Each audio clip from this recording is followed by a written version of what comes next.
المؤلف رحمه الله تعالى ونفعنا بعلومه وبعلومنا في الدارين آمين.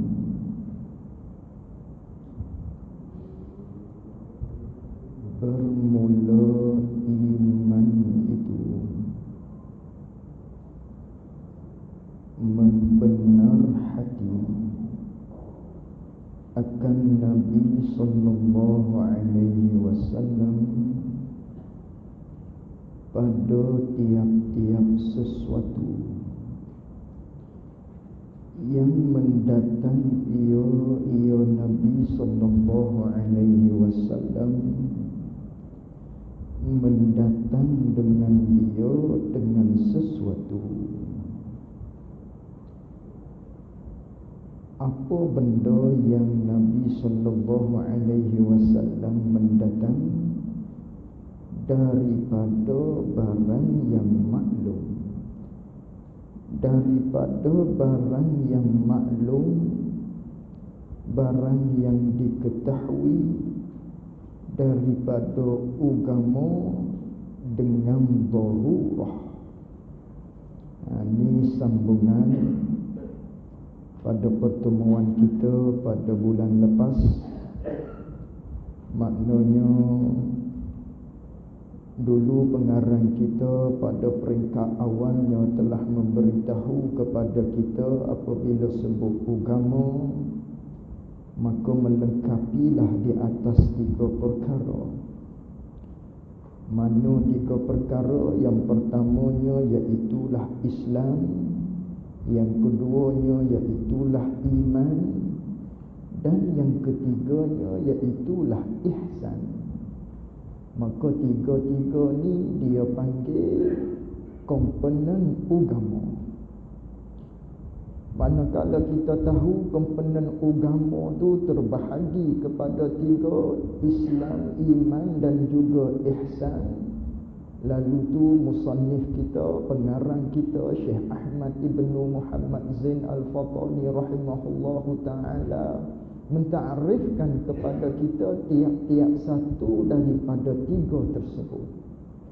Maka pada pertemuan yang telah lalu, Islam dia telah ta'arifkan kepada kita dengan bahawasanya Islam ni ialah mengikut zahir anggota. Itu Islam. Adapun pada malam ni pula dia nak ta'arifkan kepada kita berkaitan dengan apakah yang dimaksudkan dengan iman. Malam ni nak ta'arif iman. Iman dengan nun, bukan iman dengan mim tu tidak. Adapun iman dengan mim, yang tu dengan maknanya tiap-tiap orang yang diikut dengan dia. Itu imam, dengan bahawasanya orang buat ikut dia. Dia tu orang yang diikut.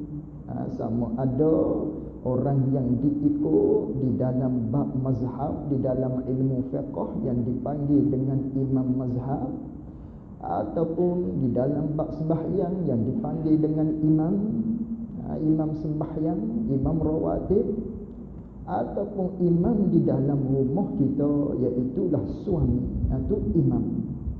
Sebagaimana kita doa dengan bahawasanya kita berdoa kepada Allah Subhanahu wa taala, Rabbana hablana min azwajina wa zurriyyatina qurrata a'yun waj'alna lil muttaqina imama. Itu imam. Maksudnya, ya Allah, Rabbana hablana, anugerahkanlah kepada kami wahai Allah, berikanlah kepada kami wahai Allah, Rabbana hablana min azwajina, daripada pasangan kami, wa zurriyatina, dan daripada anak-anak cucu kami, qurrata a'yun, sejuk mata hati kami. Kita minta kepada Allah Subhanahu wa taala, kita mohon kepada Allah Subhanahu wa taala supaya Allah taala anugerahkan kepada kita, berikan kepada kita pasangan ataupun anak yang mana pasangan kita, anak kita tu qurrata a'yun, iaitu sejuk mata hati kita. Supaya Allah taala anugerahkan mereka tu kita sejuk mata hati. Dengan maknanya kalaulah nisbah bagi pasangan kita dengan bahawa dia taat kepada Allah Subhanahu wa taala. Bila pasangan kita taat kepada Allah, kalaulah di isteri, maka automatik dia taat kepada suami dia. Bila dia taat pada suami dia, hati kita tenang, hati kita sejuk, atau qurrata a'yun, sejuk mata hati kita, tak serabut. Dia ingat, dia dengar buah kita. Tiap-tiap percakapan kita maknanya yang tidak bercanggah dengan agama, dia dengar. Dia buat air kepada kita. Kita maknanya ketuk meja dia, mari dah. Tu panggil qurrata a'yun. Ni tak cakap panggil, tak punya. Tu dia panggil serabut. Tidak qurrata a'yun. Ni kita minta kepada Allah supaya Allah taala anugerahkan kepada kita pasangan kita yang taat kepada Allah, supaya kita tadi tu tenang dengan pasangan kita, sejuk hati kita, tak bulu mata. Begitu juga kita minta kepada Allah, anak kita pun demikian juga. Dengan bahawasanya dia taat kepada perintah Allah, kepada Rasulullah sallallahu alaihi wasallam, lalu tu dia taat kepada kita, iaitulah ibu bapa dia. Maka anak kita tadi sejuk hati kita, tak serabut dengan dia. Dalam doa tu juga kita iringi dia, waja'alna lil muttaqina imama. Wahai Allah, berikanlah kami juga lil muttaqin, bagi orang-orang yang takut kepada Allah Subhanahu wa taala, mereka tu imama, iaitu sebagai ikutan bagi kita. Tu imam. Nak cara tu kita minta kepada Allah supaya Allah taala maknanya jadikan kita jadi orang yang takut kepada Allah Subhanahu wa taala. Anaknya di imam tu dengan makna orang yang diikut. Orang yang diikut itu panggil imam. Adapun sekarang kita nak bicaranya, iaitulah iman dengan nun. Amana yu'minu imanan dengan nun.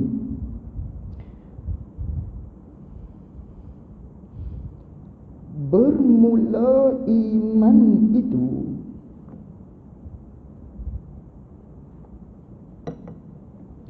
yakni bermula takrif ataupun definisi, maksud ataupun pengertian bagi iman itu ialah membenar. Itu iman, membenar tu oleh hati. Kerana iman pengakuan yang terletak di hati, itu panggil iman. At-tasdiq bil qalbi ataupun tasdiq al-qalbi, membenar oleh hati, itu panggil iman. Iman ni ialah membenar ataupun mengaku, tempatnya di mana? Di hati. Mengaku apa? Apa yang kita nak membenar di dalam hati yang nak dikatakan dengan iman tu?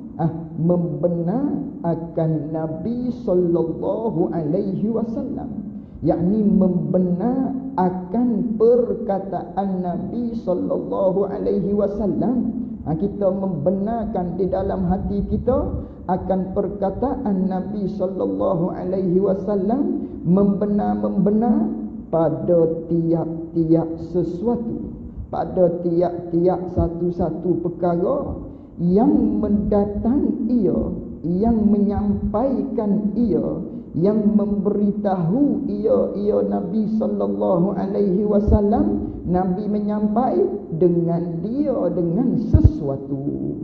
Apa bayan daripada sesuatu yang perlu kita membenar di dalam hati tiap-tiap perkataan daripada Nabi sallallahu alaihi wasallam, daripada barang, daripada hukum-hukum, daripada pekerjaan agama yang maklum, yang kita tahu dia, yang diketahui daripada agama, yakni daripada dalil-dalil agama, iaitulah Quran dan hadis, yang kita tahu, yang kita maklum dengan darurah, dengan jalan mudah. Tiap-tiap benda tu kita mengaku dalam hati kita, itulah yang dikatakan dengan iman. Balik daripada Islam yang dulu. Islam pun takrif sama juga, tapi mengaku di zahir seseorang, terima di zahir seseorang, yang tu Islam. Adapun iman, dia membenarkan di dalam hati dia tiap-tiap sesuatu yang diberitahu oleh Nabi sallallahu alaihi wasallam, yang mana pekerjaan yang Nabi bagi tahu tu benda daripada dalil-dalil agama, tapi dalil-dalil agama yang kita tahu yang serupa dengan darurah, yang syibih darurah dia panggil, yang kita tahu yang menyerupai dengan darurah. Apa darurah? Sebagaimana yang kita belajar dulu, darurah ni ialah tiap-tiap benda yang tak perlu kita fikir pada dalil. Tiap-tiap perkara yang tak perlu kita maknanya bicara pada dalil, itu panggil darurah. Seperti sembahyang, puasa, zakat, benda ni benda agama. Benda agama yang ada dalil. Setelah mana maknanya benda tu benda agama yang asalnya kena bahas, kena belajar, kena bicara pada dalil. Tak kalau sudah kita maklum benda tu, tiap-tiap orang tahu belaka. Manakala tiap-tiap orang tahu belaka, dia panggil benda tu syibih darurah. Serupa dengan tak payah cakap pada dalil. Serupa dengan benda tu tak perlu kita kata, tak perlu kita bahas kepada dalil, benda tu tahu belaka dah. Asalnya benda agama ni benda kena tahu di dalil. Asal benda agama kena bahas kepada dalil, kena belajar dia. Tu panggil agama asalnya. Tiba-tiba manakala semua lapisan masyarakat pakak-pakak belajar belaka, hinggakan benda tu masyhur, seperti sembahyang, orang tahu belaka wajib sembahyang, wajib puasa, wajib zakat. Seperti pekerjaan agama tersebut seperti darurah, seperti tak perlu fikir daripada dalil kerana orang tahu belaka. Walha asalnya agama ni kena ada dalil, datang daripada dalil, iaitulah Al-Quran dan hadis Nabi sallallahu alaihi wasallam. Manakala begitu, ni dia kata barang yang maklum daripada agama dengan darurah, yakni yang diserupai dengan darurah. Ni nak mengaji payah sikit. Yang diserupai dengan darurah, dengan maknanya serupa dengan darurah dah. Yakni pada pihaknya tak payah cara daripada dalil, orang tahu belaka, hingga orang kafir pun tahu juga. Benda ni kita membenar dalam hati. Dia panggil iman. Dia panggil iman. Kita membenar dalam hati kita. Kita mengaku dalam hati kita. Dia panggil kita tu orang yang beriman kepada Allah Subhanahu wa taala. Kita membenar dalam hati kita. Kita terima dalam hati kita tiap-tiap benda yang disampaikan oleh Nabi sallallahu alaihi wasallam. Maka iman ni benda mahal lah. Benda yang tak ada dijual di kaki lima. Benda yang tidak ada maknanya kita nak cari di tepi-tepi pantai ataupun di desko ataupun di ekonsif, tak ada ni. Benda mahal. Naknya di ilmu, di majlis ilmu.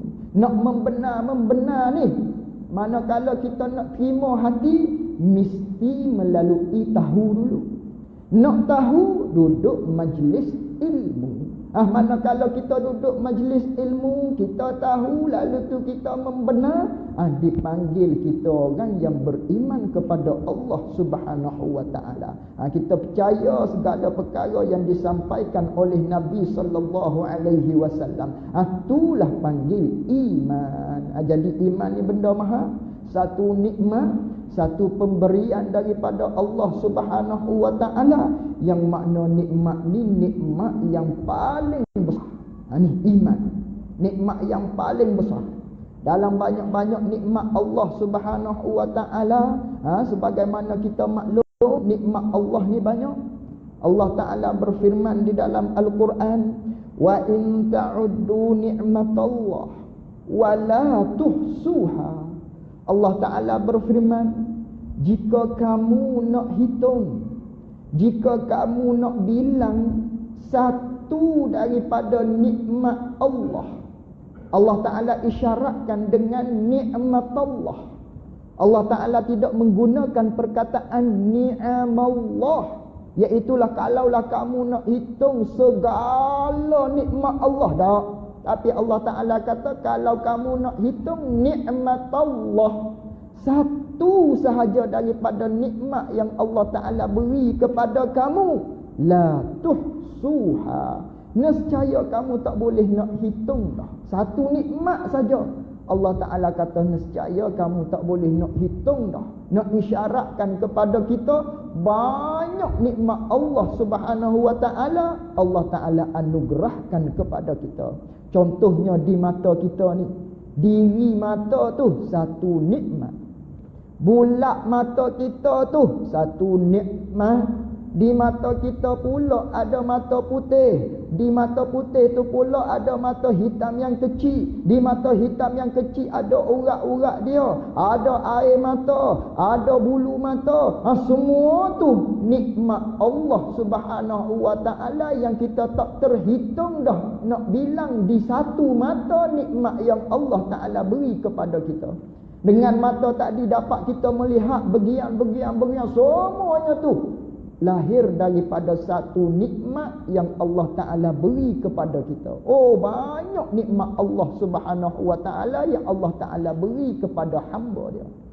Oleh kerana banyak nikmat Allah Subhanahu wa taala yang Allah taala anugerahkan kepada kita, ulama membahagikan nikmat itu kepada dua jenis, kepada dua bahagian. Yang pertamanya dipanggil dengan nikmatul ijad.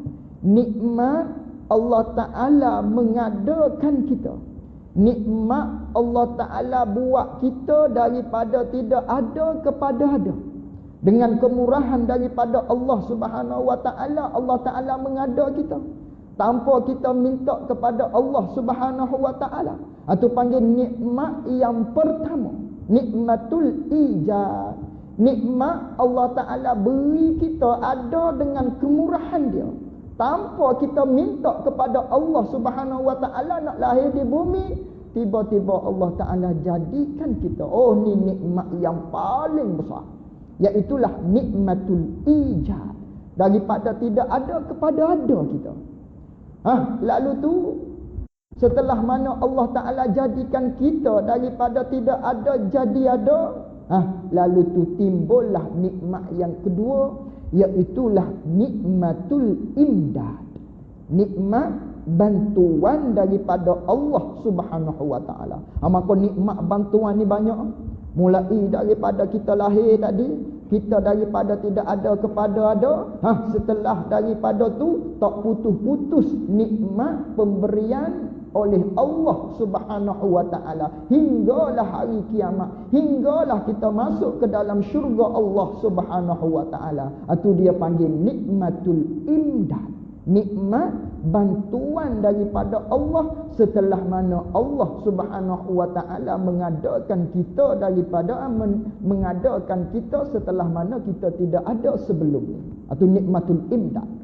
Manakala nikmatul imdad tu dah banyak sangat, di sanalah terdapat nikmat yang paling besar, iaitulah nikmat iman dan juga Islam serta kita menjadi umat Nabi sallallahu alaihi wasallam. Itu nikmat yang paling besar. Sehingga kan kita duduk sebut selalunya alhamdulillahi ala nikmatil imani wal Islam. Segala puji bagi Allah Subhanahu wa taala yang Allah taala mengurniakan kepada kita nikmat iman dan juga nikmat Islam. Wa kafa bihima min a'zamin ni'am, dan memadalah bagi kita dengan dua nikmat yang tersebut bagi kita untuk masuk ke dalam syurga Allah Subhanahu wa taala. Itu besar dua nikmat ni.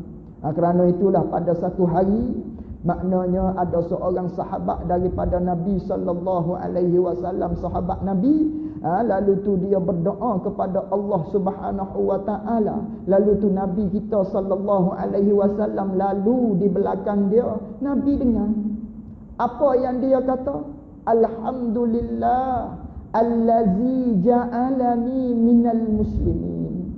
Ya Allah, aku bersyukur kepadamu wahai Allah kerana engkau telah mengurniakan kepada aku, kerana engkau telah menjadikan aku daripada kalangan orang Islam yang beriman kepada Allah Subhanahu wa taala. Ini sahabat Nabi. Lalu tu Nabi lalu di belakang dia. Dan di antara doa dia lagi, alhamdulillahillazi ja'alani min ummati Nabi sallallahu alaihi wasallam. Wahai Allah, aku puji kepada engkau, aku mengucapkan syukur kepada engkau kerana engkau telah memilih aku daripada kalangan orang yang maknanya menjadi umat Nabi sallallahu alaihi wasallam. Tiga kesyukuran terdapat di dalam doa sahabat Nabi sallallahu alaihi wasallam. Syukur yang pertama kerana menjadi orang Islam. Syukur yang kedua kerana menjadi orang yang beriman. Syukur yang ketiga iaitulah dijadikan oleh Allah sebagai umat Nabi sallallahu alaihi wasallam. Lalu tu Nabi dengar doa rintihan seorang sahabat Nabi sallallahu alaihi wasallam terhadap Allah Subhanahu wa taala. Lalu tu Nabi tepuk bahu dia. Nabi tepuk pegang bahu sahabat dia yang syukur kepada Allah taala tadi dengan mengatakan laqad syakarta syukran azima. Wahai sahabatku, sesungguhnya engkau telah bersyukur dengan syukur yang sangat besar.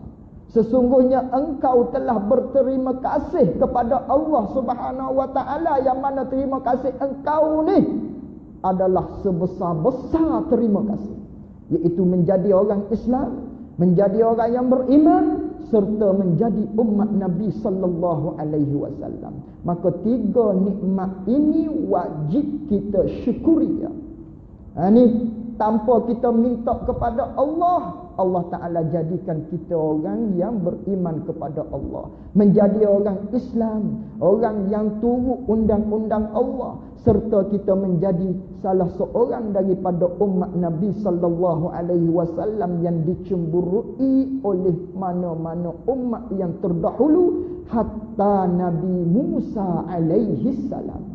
Nabi Musa cemburu sehingga kan Nabi Musa memohon kepada Allah Subhanahu wa taala agar beliau baginda dijadikan salah seorang daripada umat Nabi sallallahu alaihi wasallam. Kerana apa beliau baginda bercita-cita sedemikian? Kerana beliau telah melihat di dalam kitab Taurat berkaitan dengan kelebihan mereka yang dijadikan oleh Allah, dipilih oleh Allah sebagai umat Nabi sallallahu alaihi wasallam.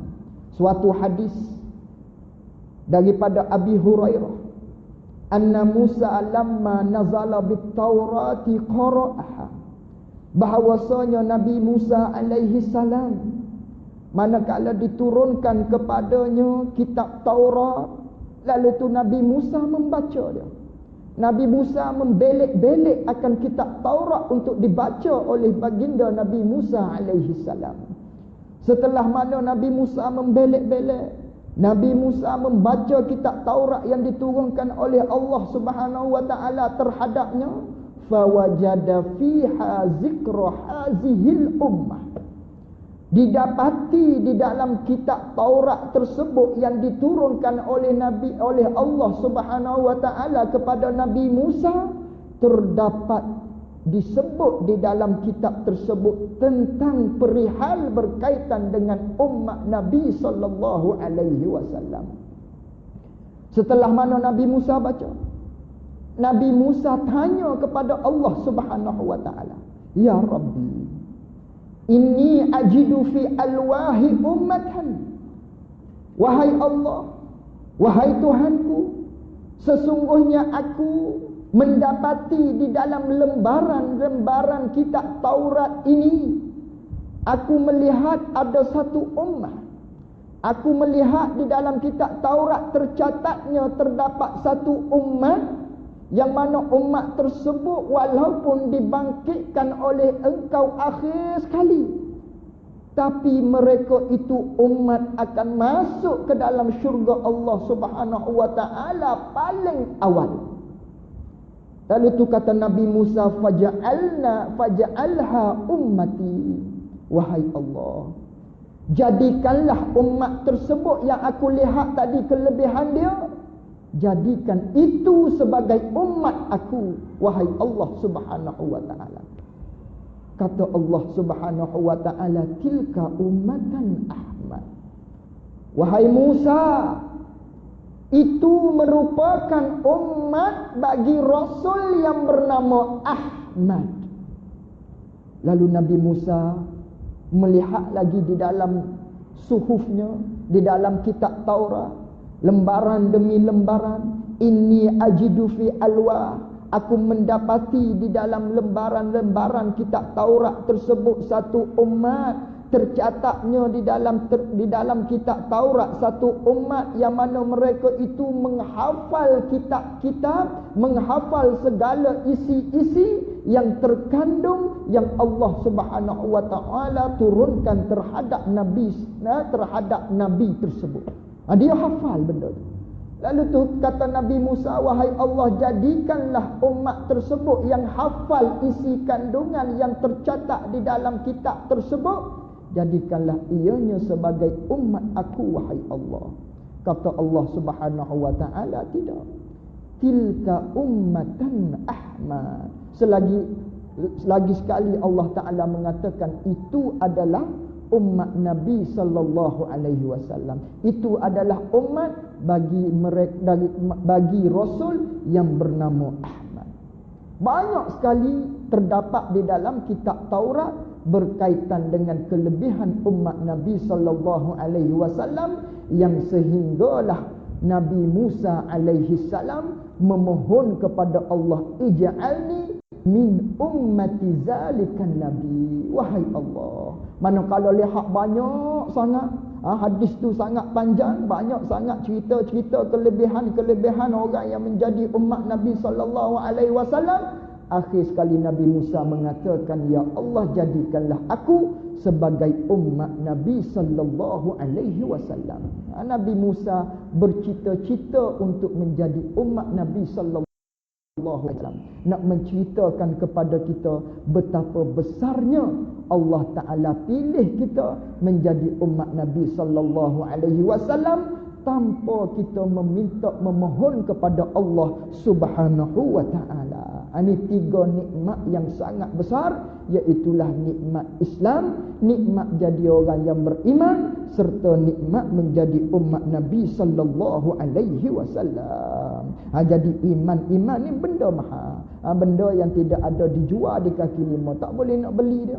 Nak iman 50 kilo, nak iman boleh 100 kilo, tak ada. Benda tidak ada dijual, melainkan ianya terdapat di dalam majlis ilmu. Kerana iman membenar hati. Untuk membenar tadi tu, bolehkah dengan kita tak tahu? Tak boleh. Mesti dengan tahu. Maka nak tahu tu mesti melalui majlis ilmu. Kita berada dalam majlis ilmu, kita tanya menanya berkaitan dengan ilmu. Barulah kita mendapatkan maknanya untuk membenarkan di dalam hati kita tadi tu. Itu iman bagi.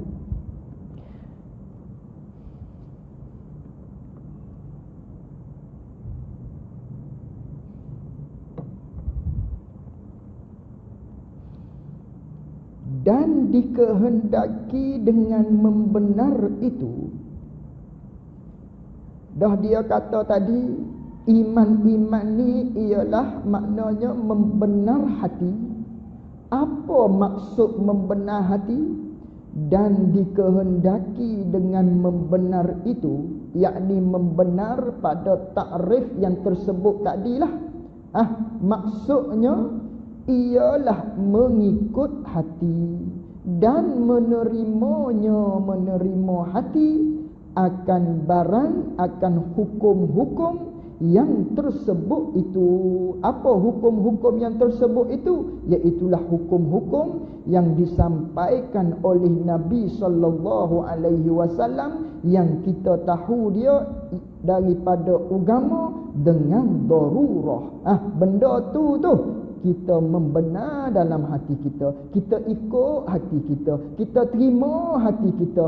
Dipanggil kita tadi orang yang beriman kepada Allah Subhanahu wa taala. Itu maksud iman, membenar di hati.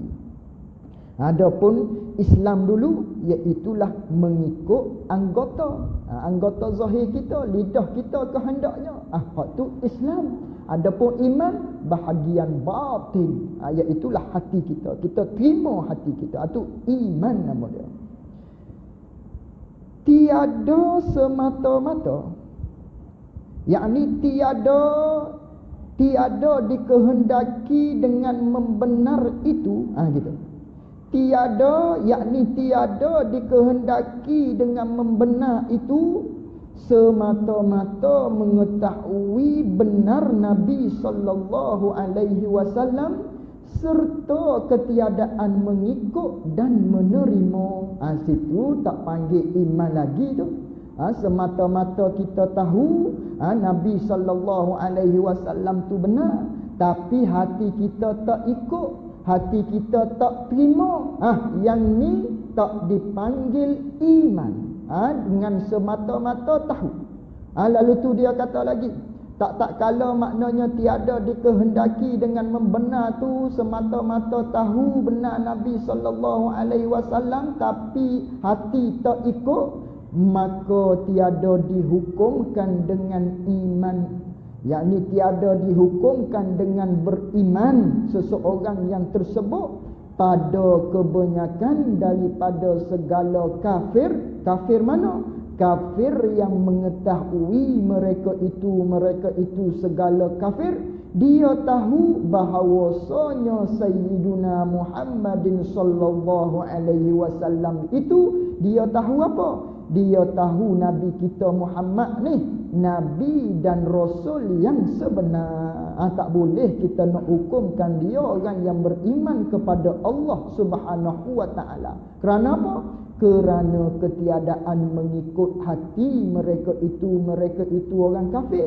Hati dia tak ada ikut, dan ketiadaan menerima hati mereka itu orang kafir, hati dia pun tak ada terima. Dia tak ikut, dia tak terima. Akan demikian itu, demikian bahawasanya Nabi Muhammad itu adalah Nabi dan Rasul yang sebenar. Hati dia tak ada terima, hati dia tak ada membenarkan, tapi hanya sekadar dia tahu saja. Sebab tu tak boleh nak dihukumkan orang yang tersebut, orang yang semata-mata tahu saja tapi dia tak membenar dalam hati. Tak boleh kita hukumkan dia orang yang beriman kepada Allah Subhanahu wa ta'ala. Anaknya tahu serta terima hati, tahu serta mengikut hati, barulah dikatakan orang yang beriman kepada Allah Subhanahu wa ta'ala. Semata-mata tahu tapi tak terima, yang tu tak dihukumkan dengan iman. Tak dihukumkan dengan iman. Sebab itulah maknanya sebagaimana Abi Talib, pak saudara Nabi sallallahu alaihi wasallam, dekat-dekat nak mati dia, maknanya setelah mana dilikung oleh pembesar-pembesar Quraisy pada ketika itu, Abu Jahal, Abu Lahab dan sebagainya, Nabi SAW hanya sempat menjenguk-jenguk saja, terjinjit-jinjit sahaja terhadap bapa saudara dia yang senantiasa lah pada ketika hidupnya menolong Rasulullah SAW. Lalu tu Nabi SAW sempat melontarkan perkataan qul ya ammi la ilaha illallah. Katakanlah wahai saudaraku, wahai bapa saudaraku, mu kata la ilaha illallah, mu kata dua patah perkataan ni, aku akan syafaat kamu di hari akhirat kelak. Tapi sebaliknya, bapa saudara Nabi SAW tidak mengucapkan perkataan tersebut. Walha Abi Talib, dia tahu Nabi SAW tiap-tiap perkara yang Nabi dakwa, tiap-tiap perkara yang disampaikan oleh Nabi kita SAW benar belaka. Semuanya betul belaka daripada Allah Subhanahu wa taala. Tapi tak boleh nak dihukumkan dengan Abi Talib sebagai orang yang beriman kepada Allah Subhanahu wa taala. Apa? Supaya nak membezakan kita daripada sejarah tadi, nak membezakan kita, tahu tu lain, menerima hati tu lain. Tu dua perkara yang berbeza. Tahu lain, terima hati tu lain. Tidak sama tu. Tidak dia orang panggil tahu tu ialah menerima, hati tu tidak. Tak semesti. Dengan maknanya tak semestinya tahu tu ialah menerima. Kadang-kadang dia tahu tapi tak menerima. Ini sebagaimana kisah bapa saudara Nabi SAW di atas qaul yang masyhur, di atas qaul pendapat ulama yang masyhur, yang kita selalu dengarlah, iaitulah dihukumkan dengan keimanan Abi Talib tu tiada. Sebaliknya ada berlaku khilaf lah. Tadi nak contoh, tahu dengan menerima tu lain-lain. Walau bagaimanapun di dalam kisah Abi Talib ini ada berlaku khilaf di kalangan ulama ahli sunnah wal jamaah. Ada pendapat ulama menyatakan iman Abi Talib ini, dihukumkan Abi Talib ini beriman kepada Allah Subhanahu wa taala di akhirat, tetapi tidak maknanya dihukumkan dia tu di atas dunia saja. Itu berlaku khilaf di kalangan ulama. Dengan bahawasanya balik akhirat dia tu digolongkan orang yang beriman kepada Allah. Walaupun di dunia dia tidak mengucapkan la ilaha illallah, di akhirat digolongkan orang yang beriman. Alasannya kerana Abi Talib dari segi perbuatan dia nampak dia menerima apa yang disampaikan oleh Nabi sallallahu alaihi wasallam, sehingga kan maknanya tiap-tiap Nabi nak pergi mana, dialah yang akan menolong Nabi kita sallallahu alaihi wasallam. Kasihnya Abi Talib terhadap Nabi kita sallallahu alaihi wasallam, tempat kerusi khas yang diduduk oleh Abi Talib tidak dibenarkan olehnya bagi sesiapa pun untuk duduk melainkan Nabi kita sallallahu alaihi wasallam. Ini dalil bahawasanya hati dia terima apa yang disampaikan oleh anak saudara dia, iaitulah Nabi kita sallallahu alaihi wasallam. Ini atas qaul yang kedua. Jadi ada khilaf di kalangan ulama. Cuma nak misal tadinya, nak cerita kepada kita tahu tu lain, terima hati itu lain. Begitu jugalah firman Allah Subhanahu wa taala, ya'rifunahu kama ya'rifuna abna'akum. Allah Taala berfirman di dalam Al-Quran, mereka itu mengenali Nabi sallallahu alaihi wasallam sebagaimana dia kenal anak-anak dia sendiri. Lalu tu Sayyidina Umar Al-Khattab radhiyallahu anhu pergi tanya kepada salah seorang daripada sahabat Nabi sallallahu alaihi wasallam, iaitulah Abdullah, nama dia tak ingat, lupa nama dia. Abdullah bin Salam kalau tak silap. Jadi dia ni dikenali dengan dua kali beriman.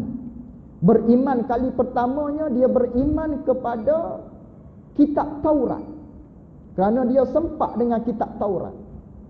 Kali kedua dia beriman dengan Al-Quranul Karim. Dia beriman kepada Nabi kita sallallahu alaihi wasallam. Abdullah bin Salam nama dia kalau tak silap. Ini sahabat Nabi. Dua kali beriman dia. Lalu tu Sayyiduna Umar Al-Khattab tanya kepada dia, wahai Abdullah bin Salam, acu kamu cerita, tolong bagi tahu kepada aku tentang ayat yang Allah Ta'ala turunkan, ya'rifunahu kama ya'rifuna abna'ahu. Mengenalilah puak-puak mereka itu akan Nabi SAW. Dia kenal seperti dia kenal anak-anak mereka itu sendiri. Apa ayat itu maksudkan? Lalu tu Abdullah bin Salam menyatakan, ayat itu maksudnya puak-puak kafir musyrikin ini kenal Nabi SAW. Dia kenal Nabi itu betul. Bagian-bagian apa yang disampaikan oleh Nabi itu semuanya betul. Dia kenal. Dia kenal Nabi itu betul seperti mana dia kenal anak-anak dia dengan bahawasanya ni anak aku sendiri. Dia kenal begitulah. Bahkan lebih daripada tu lagi dia kenal Nabi Rasulullah SAW ni adalah benar. Tapi dia tidak mengikut di hati dia. Tapi hati dia tak terima apa yang disampaikan oleh Nabi SAW. Tapi dia kenal. Tapi dia tahu. Sebab itulah mereka itu tidak boleh dihukumkan dengan orang yang beriman kepada Allah Subhanahu Wa Taala. Kerana apa? Kerana semata-mata kenal. Kerana semata-mata tahu. Tapi hati dia tak terima. Begitulah kebanyakan orang kafir musyrik pada ketika itu. Dia kenal Nabi SAW. Dia tahu apa yang disampaikan oleh Nabi itu betul. Tapi dia tak terima hati dia. Kerana keegoan dan sebagainya. Begitu jugalah Abu Jahal. Abu Jahal apabila ditanya oleh rakan dia Al-Akhnas, wahai Abu Jahal, apa pendapat engkau tentang manusia yang seorang insan yang bernama Muhammad? Dia kata apa yang diceritakan oleh Muhammad tu betul belaka tu. Tapi aku tak boleh nak ikut dia. Kalau aku ikut dia aku jatuh. Tu ego Abu Jahal. Dia tahu apa yang disampaikan oleh Nabi tu betul. Tapi dengan sekadar tahu, tidak boleh dihukumkan seseorang tersebut dengan beriman, dengan iman di dalam hati dia. Tak boleh. Anaknya kena ada satu lagi, iaitulah terima. Tu barulah dikatakan orang tersebut orang yang beriman. Tu iman ni naknya mengaku hati. Bukan semata-mata tahu saja. Tidak. Tak boleh nak dihukumkan dengan beriman.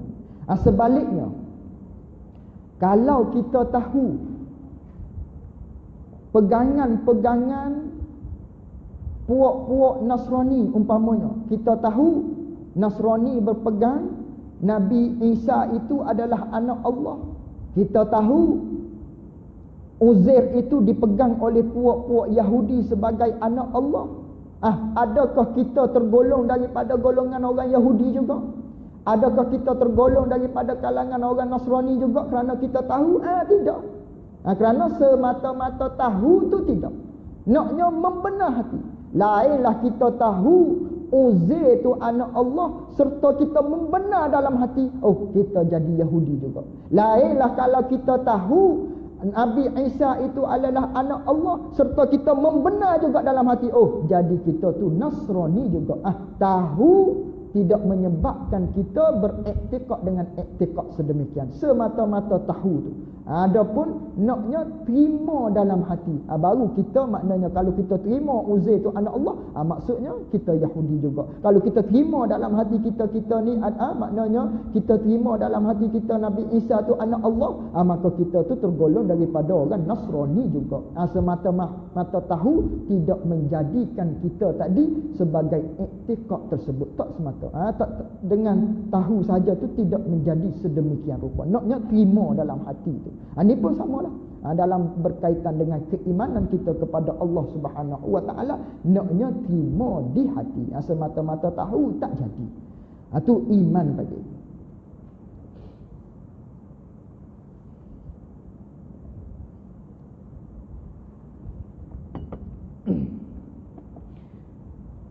Dan segala rukun iman itu, dan bermula segala rukun iman itu 6 perkara. Pertama, Beriman artinya, arti beriman percaya dengan Allah. Ini rukun yang pertama. Ini sebagaimana kita tahulah, bilang saja je lah. Dan segala rukun iman itu, yakni dengan makna rukun hakiki. Segala perkara yang jadi iman dengan dia, ini dia panggil rukun hakiki. Tak sebagaimana rukun Islam sebelum ni yang dikatakan dengan rukun urfi. Tu dulu rukun Islam dengan makna rukun urfi. Adapun berkaitan dengan iman, rukun iman yang dimaksudkan iaitulah rukun hakiki. Apa rukun hakiki? Segala perkara yang jadi iman dengan dia.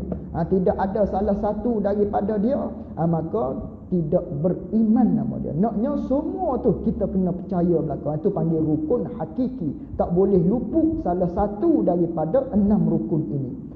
Dan segala rukun iman itu 6 perkara. Mana 6 perkara?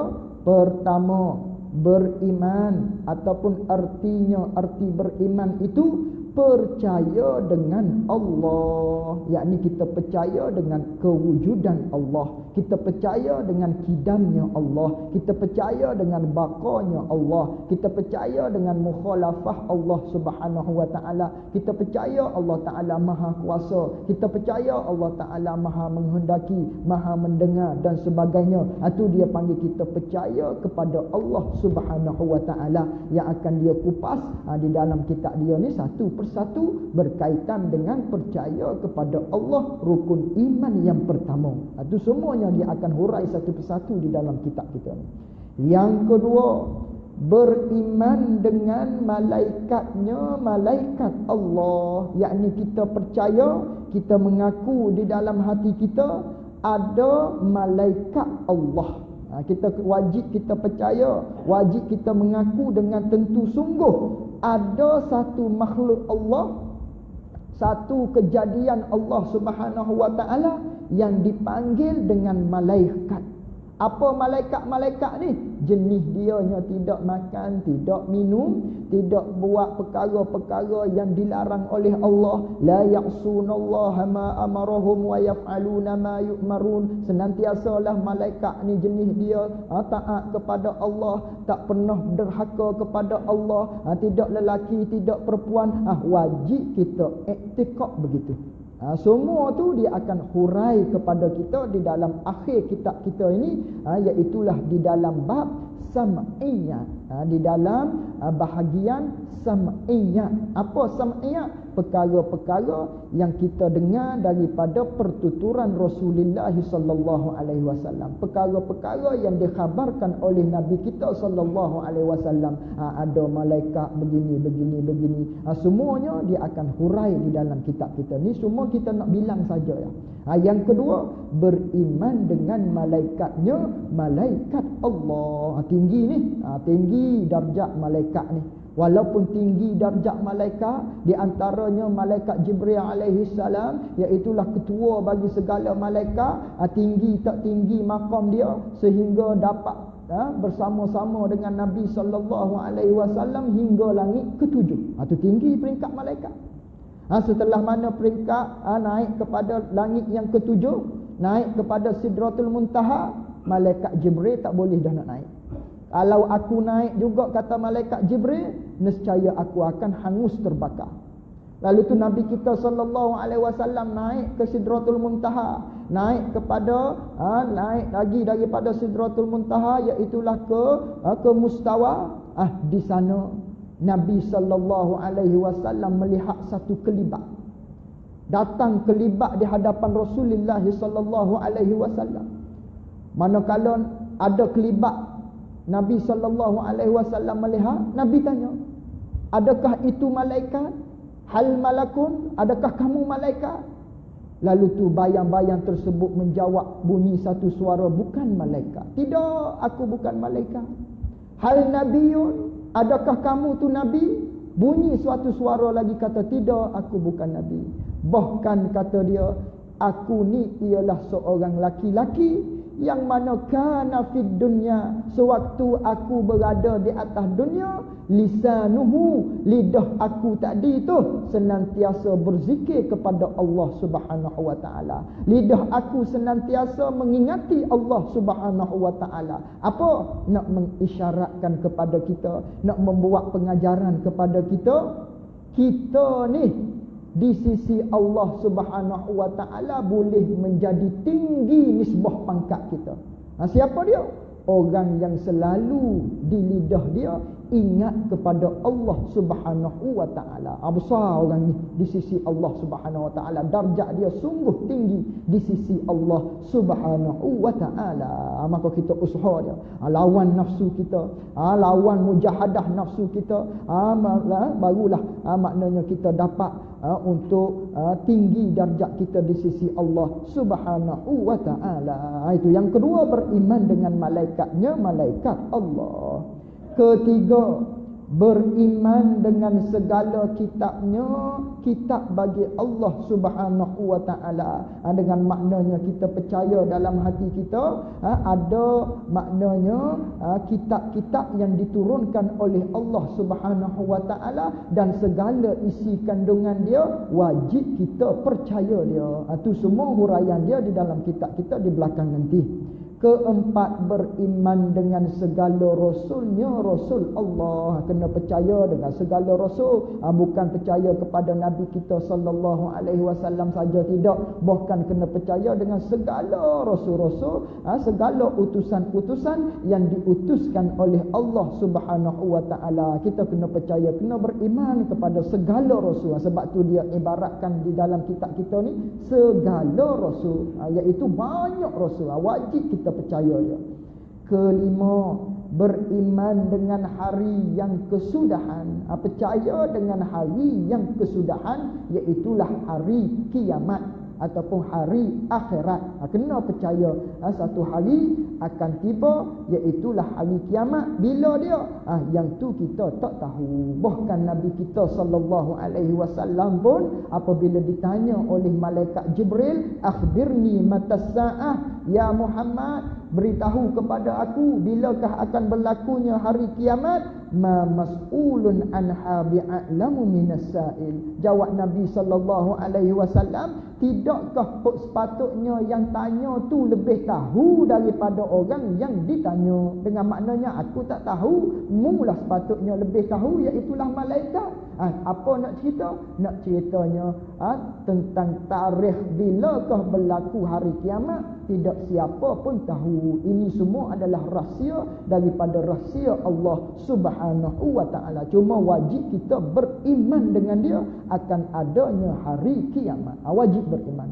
Kalau kita syak, bermakna kita bukan daripada orang yang beriman. Kalau kita berpapah dalam hati kita, iya ke ada hari kiamat, dipanggil kita tu tidak orang yang beriman, bukan daripada kalangan orang yang beriman. Kena yakin. Ini kerana Nabi sallallahu alaihi wasallam yang memberitahu kepada kita. Kena yakin. Walaupun tidak ada orang sebelum ni SMS kepada kita, tidak ada orang yang sebelum ni maknanya WhatsApp kepada kita, oh sekarang ni aku kena seksa dan sebagainya. Walaupun tak ada orang beritahu kepada kita, WhatsApp kepada kita orang yang telah mati, pun wajib kita kena percaya dengan yakin. Tak boleh kita nak berpapah dalam hati, tak boleh kita nak syak wasyangka. Kalau syak wasyangka, bermaksud kita tidak beriman kepada Allah Subhanahu wa taala. Itu kena jaga, kena yakin. Kena yakin 100% ada perkara-perkara tersebut.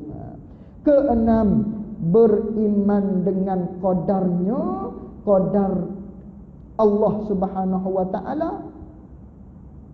Baiknya baik qadar dan jahatnya jahat qadar. Ini rukun yang keenam. Kita kena percaya kepada qadar, kepada takdir, kepada ketentuan Allah Subhanahu wa taala, sama ada ketentuan tersebut baik dan jahatnya jahat ketentuan ataupun jahat takdir, jahat qadar.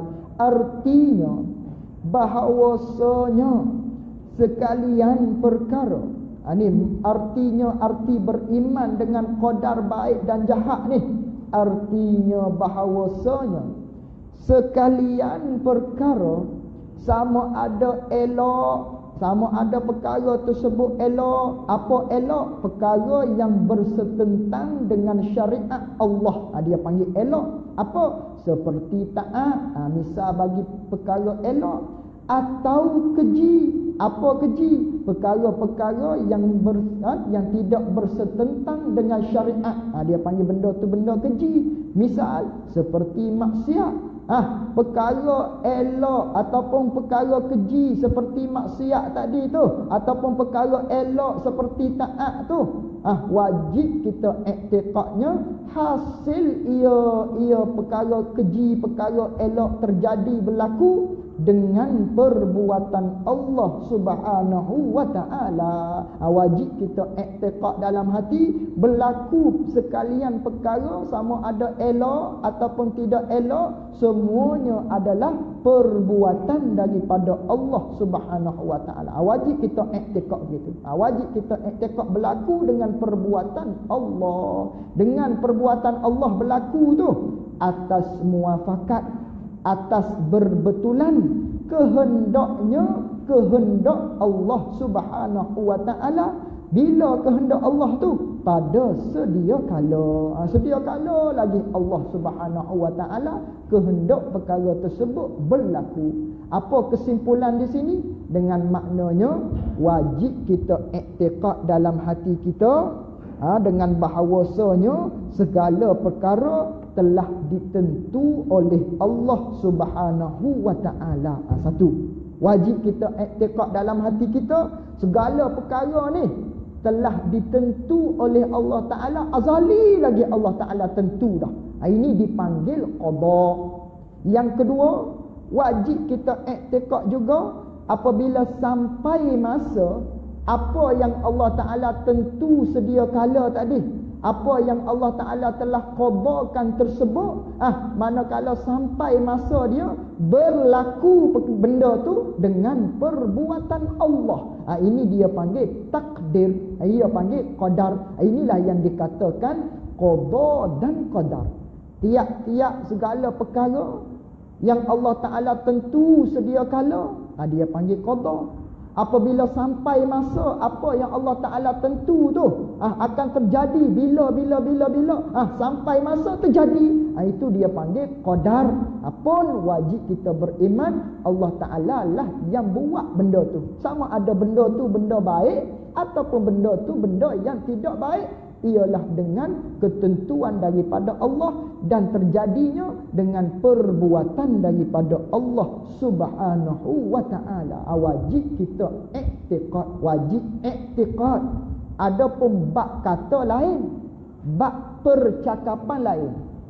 Bab iktikad segala perkara sama ada baik ataupun jahat adalah ketentuan daripada Allah. Terjadinya adalah dengan perbuatan daripada Allah Subhanahu wa taala. Itu bab i'tiqad, bab pegangan dalam hati. Adapun di dalam bab pertuturan, itu beza. Adapun di dalam bab percakapan, tak boleh kita nak sandarkan, maknanya dalam bab percakapan kita nak kata Allah Ta'ala lah yang buat aku ni mengerjakan zina umpamanya. Yang tu haram. Walaupun bab i'tiqad betul, Allah Ta'ala lah yang menentu.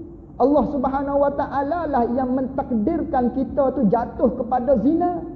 Adapun dalam bab percakapan, haram kita menuturkan Allah Ta'ala lah yang buat aku jadi ni berzina. Haram. Bahkan kata ulama, kalau dia i'tiqad dalam hati dia untuk menghalalkan zina dengan berkata sedemikian, jatuh ke dalam lembah kekufuran orang tersebut. Ini dalam bab percakapan dengan bab i'tiqad lain. Ini dua perkara yang berbeza. Dalam bab i'tiqad, ya, sama ada baik ataupun jahat, kesemuanya ditentukan oleh Allah, kesemuanya berlaku atas kudrat Allah Subhanahu wa taala, perbuatan daripada Allah Subhanahu wa taala. Itu bab i'tiqad. Adapun bab percakapan, tidak dibenarkan sama sekali. Kita kata manakala kita jatuh di dalam lembah kemaksiatan, kita kata kita sandarkan maksiat tersebut, Allah Ta'ala lah yang buat kita jadi begitu haram. Kerana Allah Ta'ala telah memberikan kepada kita ikhtiar dan usaha. Semua ni kita akan belajar di dalam bab kudrat dan iradat Allah Subhanahu wa Ta'ala berkaitan dengan secara terperinci berkaitan dengan isu ini. Cuma apa yang kita nak dapatkan secara ringkasannya dalam i'tiqad lain, dalam masalah percakapan lain. Lain dua perkara yang berbeza. I'tiqad tu betul. Itulah ahli sunnah wal jamaah. Itu biar kita dapat beza di antara dua perkataan tersebut, dua perkara tersebut. Bermula ihsan itu berbuat baik. Wallahu a'lam wa ilmuhu wa atam.